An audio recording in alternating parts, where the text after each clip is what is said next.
கொக்கு தொடுவாய் மனித புதைகுழி வழக்கு இன்று எடுத்துக்கொள்ளப்பட்டது. நீதவான் பிரதீபன் முன்னிலையில் அவர்களின் பிரசன்னத்தின் இன்று அகழ்ந்தெடுக்கப்பட்ட எஞ்சிய மனித ஓட்டு தொகுதிகள், அதோடு எடுக்கப்பட்ட பிற சான்று பொருட்கள் பாரப்படுத்தப்பட்டது. இந்த அகழ்வு பணியானது 1 வருடங்கள் சில வாரங்கள் நடைபெற்றன. 3 கட்டங்களாக நடைபெற்ற இந்த மனித அகழ்வு பணியின் போது 52 மண்டையோட்டு தொகுதிகள் அகழ்ந்தெடுக்கப்பட்டன. இதில் அழைக்கப்பட்ட திணைக்களங்கள், பங்கு பெற்றுனர்கள் பலரின் முன்னிலையில் இந்த அகழ்வு பணி நடைபெற்றது. அத்தோடு இதற்கான இடைக்கால அறிக்கை பேராசிரியர் ராஜ் சோமதேவ அவர்களால் தாக்கல் செய்யப்பட்டிருக்கின்றது. அது 94ஆம் ஆண்டுக்கும் 96ஆம் ஆண்டுக்கும் இடைப்பட்ட காலப்பகுதிக்குரிய எச்சங்களாக இருக்கலாம் என்று சொல்லி இடைக்கால அறிக்கை தாக்கல் செய்யப்பட்டுள்ளது. ஆகவே இன்று நீதிமன்றத்தில் கட்டளை ஒன்று ஆக்கப்பட்டுள்ளது. ஒவ்வொரு பங்கு பெற்றினரின் அறிக்கைகளும் நீதிமன்றத்தில் சமர்ப்பிக்கப்பட வேண்டும் என்றும், குறிப்பாக பேராசிரியர் ராஜ் சோம அவர்களின் இறுதி அறிக்கை, JMO வாசுதேவ குழுவினரின் அறிக்கை, அதில் இறப்புக்கான காரணம், பால், வயது, உயரம் போன்ற விடயங்கள் போன்ற பலப்பட்ட விடயங்கள் உள்ளடக்கப்பட்ட அறிக்கை தாக்கல் செய்யப்பட வேண்டும். அத்தோடு இதில் பங்கு பெற்றின காணாப்போனோர் அலுவலக அதிகாரிகளின் அறிக்கை, கொக்கு தொடுவாய் கிராம சேவையாளரின் அறிக்கை, கொக்குளார் போலீசாரின் அறிக்கை, அத்தோடு சோக்கோ போலீசாரின் வரைபடங்கள், போட்டோக்கள், அதன் விவரங்கள் போன்ற அடங்கிய அறிக்கைகள் அனைத்தும் தாக்கல் செய்யப்பட வேண்டும் என்றும் கூறப்பட்டிருக்கின்றது. இது போன்ற அறிக்கைகள் எல்லாம் கிடைக்கப்பெற்ற பிறகு ஒட்டுமொத்த அறிக்கைகளை வைத்து ஒரு தீர்மானத்துக்கு வர முடியும் என்று கௌரவ மன்றத்தின் கவனத்தை கொண்டு வந்திருந்தோம். அதன்படி இந்த வழக்கு மீண்டும் 8ஆம் தேதி 8ஆம் மாதம் அழைக்கப்பட இருக்கின்றது. இந்த புதைகுழியை முற்றுமுழுதாக மூடுவதற்கு காணாப்போனோர் அலுவலக பிரதிநிதிகள் பிரசன்னத்தில் இந்த அகழ்வு பணி மூடுவதற்காக இருக்கின்றது.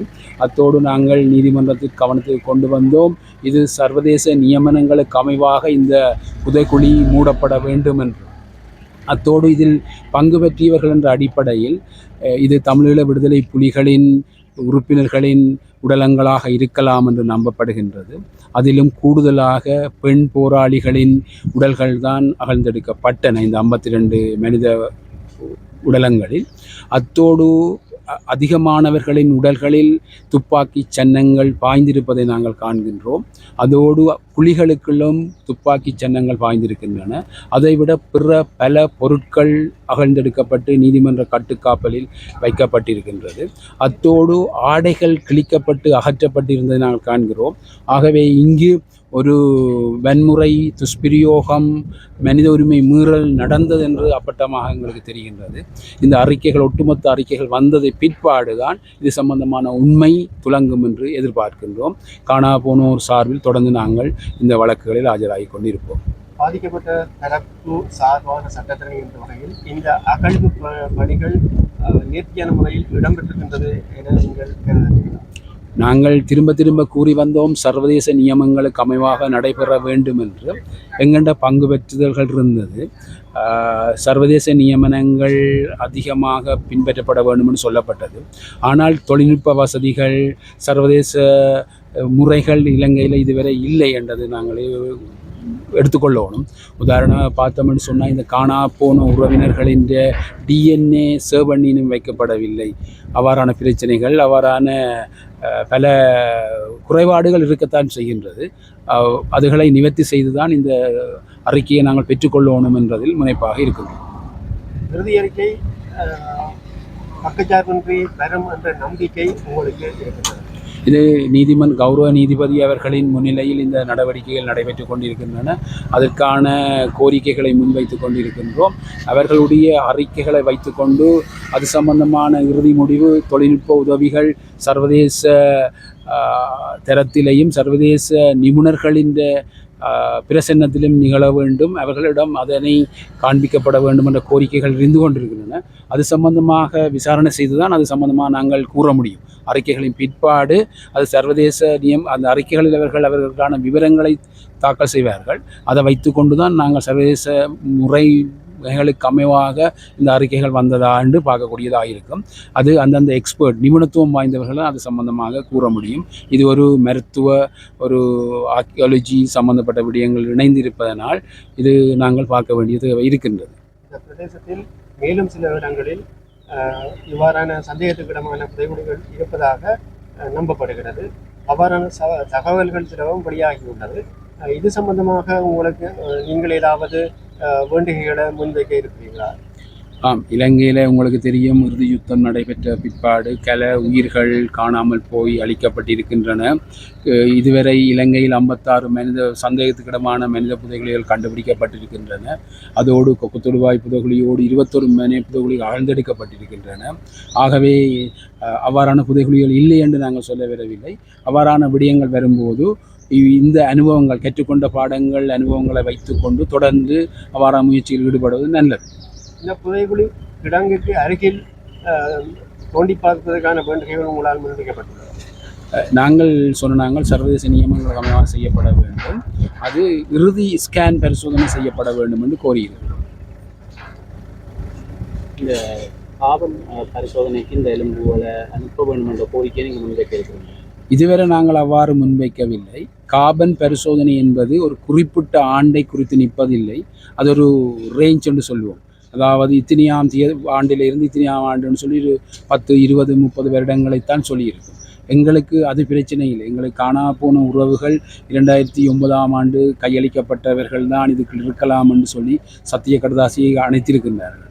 ஆகவே அப்படியானதை நாங்கள் பார்க்கும்போது எங்களுக்கு அந்த பரிசோதனை செய்யும்போது எங்களுக்கு துல்லியமான முடிவுகள் கிடைக்காதபடியால் அதுக்கு போவதா இல்லையான்றது நாங்கள் மக்களோடு கூடி உரிய விற்பனர்களோடு சேர்ந்து தான் அதுக்கு முடிவுக்கு வர முடியும்.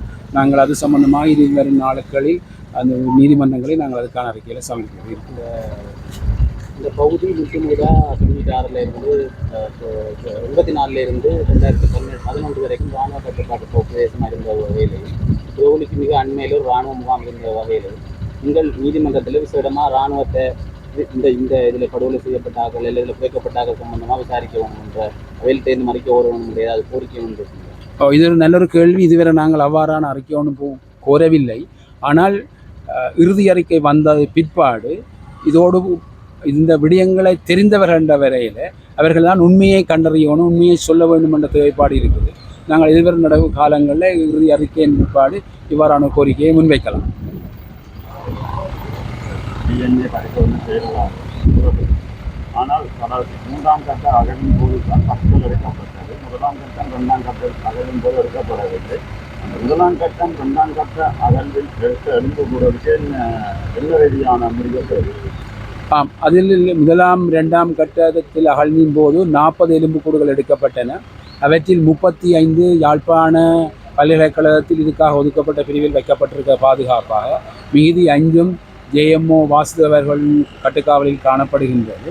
அவற்றுக்கான பரிசோதனை, DNA பரிசோதனைக்கு அது தெரிவு செய்யப்படாதற்கான காரணம் JMOவால் சொல்லப்பட்டது என்னன்னு சொன்னால், ஆரம்பத்தில் எல்லாருக்கும் தெரிந்தது, உங்களுக்கும் தெரிந்த விடயம் என்னவென்று சொன்னால், அகழ்வின் போது கனரக இயந்திரங்கள் பிரயோகிக்கப்பட்டு சில உடலங்கள் இழுபட்டு வெயிலில் தாக்கம் செலுத்தப்பட்டபடியால் அதிலிருந்து எடுக்கப்படுகின்ற பற்களோ என்புகளின் மாதிரிகளோ உரிய முறையில் அதுக்கு பரிசோதனைக்கான ரிசல்ட்ஸ் கொடுக்காது என்ற அடிப்படையில் 3ஆம் கட்ட அகழ் பணியில் எடுக்கப்பட்டதுக்காக அதுக்காக தெரிவு செய்யப்பட்டிருக்கு.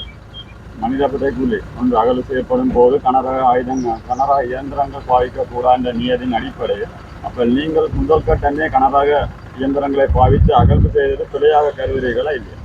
அது நாங்கள் நீதிமன்றத்துக்கும் தெரியப்படுத்தியிருந்தோம். எங்களுடைய அறிக்கைகளின் கோரிக்கைகளின் சமர்ப்பணங்களிலும் நாங்கள் தெளிவாக சொல்லப்பட்டிருந்தோம். ஆரம்ப கட்டத்தில் அவர்கள் எதிர்பார்த்தது இதில் பாரியளவான உடலங்கள் இருக்காது என்ற அடிப்படையில் தான் அவர்கள் அந்த அகழ்வை செய்திருந்தார்கள். உடனடியாக அது நிறுத்தப்பட்டது. அந்த அகழ்வு பணி, அந்த கனரக இயந்திரங்கள் பாவிப்பது நிறுத்தப்பட்டிருந்ததை நாங்கள் பிற்பகுதியில் அறிந்திருக்கிறோம். இதில் உண்மையாக இந்த புதைகுழி சர்வதேசத்தில் திருப்திப்படுத்துறதுக்காக நடந்த மாதிரி இருப்பீங்களா, இல்லை உண்மையாக பாதிக்கப்பட்ட தரப்பான காணாமலாக்கப்பட்டவர்களுக்கு ஒரு நீதி கிடைக்கும்? நீதி கிடைக்க வேண்டும் என்றுதான் நாங்கள் எதிர்பார்க்கின்றோம். ஆனால் நாங்கள் காணா போன உறவுகள் சம்பந்தமாக இந்த வழக்கில் ஆஜராகும் போது அவர்கள் சொல்லுவது சர்வதேச மத்தியஸ்தம் ஒன்று வேணும், உள்ளூரில் நாங்கள் நம்பிக்கை கொள்ள முடியாது என்ற கோரிக்கை தான் அவர்கள் சொல்லி கொண்டிருக்கின்றார்கள். பல வருடங்களாக யுத்தம் முடிஞ்சு இப்போ 15 வருடங்கள் ஆகிட்டு இந்த சர்வதேச ரீதியான மத்தியஸ்தம் வேண்டும் என்றுதான் சொல்லப்பட்டு கொண்டிருக்கு. அந்த அடிப்படையில் நாங்கள் இலங்கை அரசாங்கமும் சர்வதேசத்தை திருப்திப்படுத்தணும் என்றால் உரிய முறையிலே கரிசனையோடு சர்வதேச நியமனங்களில் இந்த இதையாவது முன்மாதிரியாக செய்து மக்களின் மனங்களை வெல்வதற்காக வேண்டி இது ஒரு சந்தர்ப்பமாக பயன்படுத்த வேண்டும் என்றுதான் நாங்கள் இலங்கை அரசாங்கத்தையும் கேட்டுக்கொள்ள விரும்புகின்றோம். இல்லை உங்களோட தரப்புக்கும்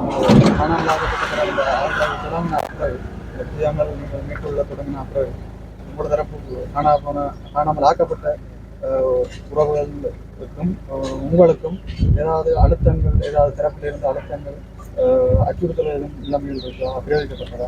ஆரம்பத்தில் உங்களுக்கு தெரியும், என்னோடு ஆஜராகின்ற பெண் சட்டத்திரணி அவர்களுக்கிட்ட விவரங்களை சிஐடியினர் கோரியிருந்தார்கள். என்ன பெயர், ஊர், எங்கிருந்து வந்தவை என்றெல்லாம் கோரியிருந்தார்கள். உடனடியாக நாங்கள் நீதிமன்ற கவனத்துக்கு கொண்டு வந்தோம். கொக்குலாய் ஓய்சிக்கு அதை பற்றி சொன்னோம். சிஐடியினர் என்றால் அவர்கள் தாங்கள் சிஐடியினர் என்று சொல்லாமல் தான் விசாரணைகளை செய்யணுமல்லோ, இது ஒரு பயமுறுத்தல் வகையில் தான் இருந்தது என்று சொல்லி நாங்கள் கொண்ட பிற்பாடு அவர்களுடைய அச்சுறுத்தல்கள் குறைந்ததை நாங்கள் காணக்கூடியதாக இருக்கிறது. இப்போ குறைவு இல்லை என்று சொல்கிறேன். நன்றி, தேங்க்யூ.